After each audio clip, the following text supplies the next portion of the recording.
Well, let me tell you what we're going to do today. We have constructed a mini election, but Harry Hersey, as you have served as a technical advisor of how to do this, we're going to ask you to remain outside. After you, let me introduce you to my election staff.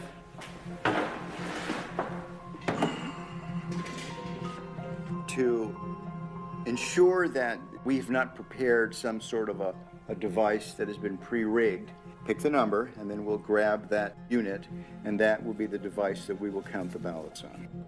I just feel like this is the one. Okay, and the winner is unit 15191. 5191.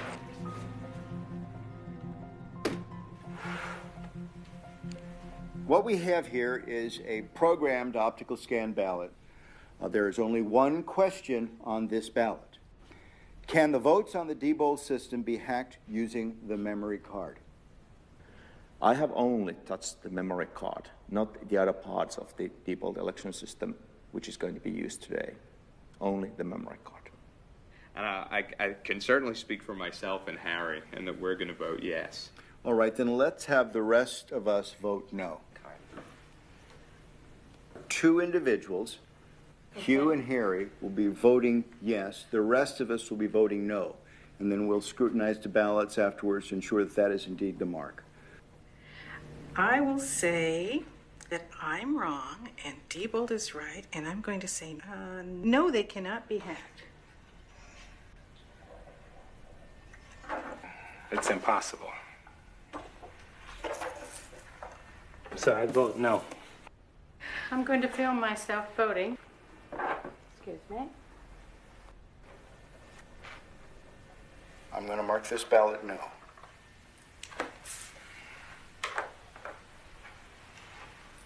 Dr. Thompson? I am going to mark this ballot yes. I've seen some pretty concerning things. Well, it's down to you. You're the last voter, Harry. All right.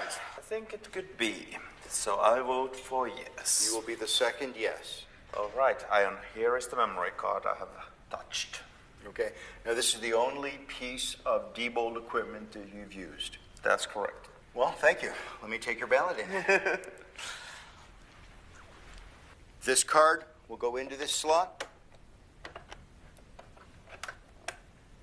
The next activity that the election worker does on the morning of the election is turn the machine on, making it live to receive votes. When you do that, this machine will produce what is called a zero total tape. The machine is going through a self-test analysis, and then it'll spontaneously turn on.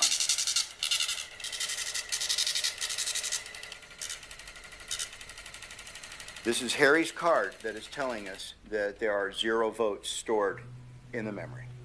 Okay, let me get the ballots. Let's insert a yes ballot. We're going to put in another no. 7. And the last no ballot, 8.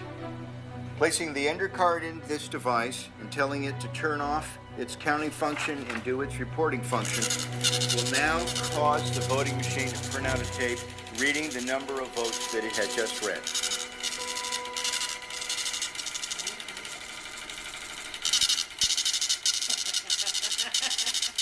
Oh my. Oh, no. What is it? What is it? 7 yes, 1 no. Oh my God. Oh my gosh. Let me see. Here's the tape. 7 people said it could be hacked. And we put through 6 and 2. 6 no no's and 2 2 yeses. yes. Oh my gosh, do you know what this means? How do we know that Harry didn't just change the report and the votes themselves on the memory card are still correct? If that was the case, when they go into GEMS, the results would be different, isn't that right? I mean, the only way to know that is to read them into GEMS and to check the vote totals. See what GEMS says. Should we do that? I think we should, because I want to confirm for my own analysis Is this just a superficial? Right, that's a good hack? In other words, question. Did we just change the words on this paper? And we will upload this memory card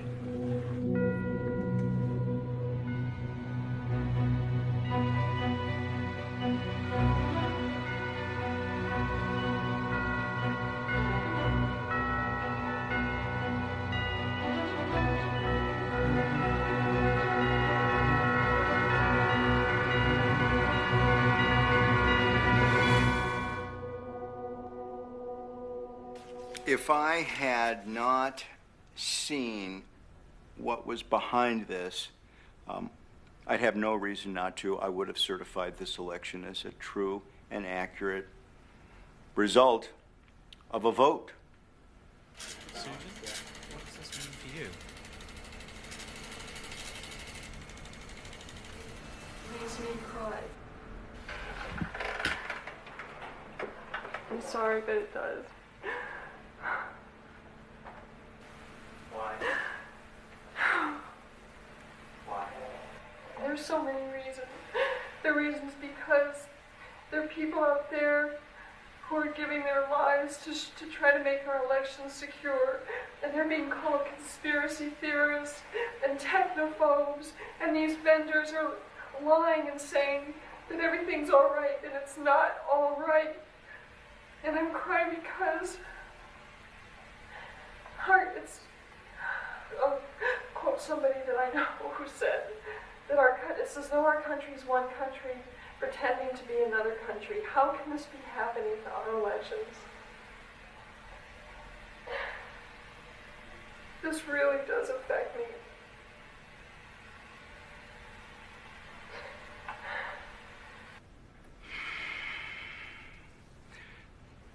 I don't know exactly how to describe what I saw here.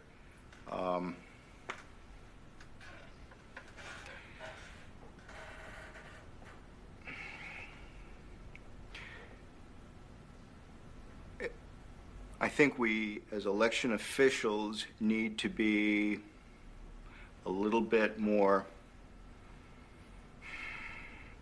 demanding from the vendors as to the technical specifications of this equipment.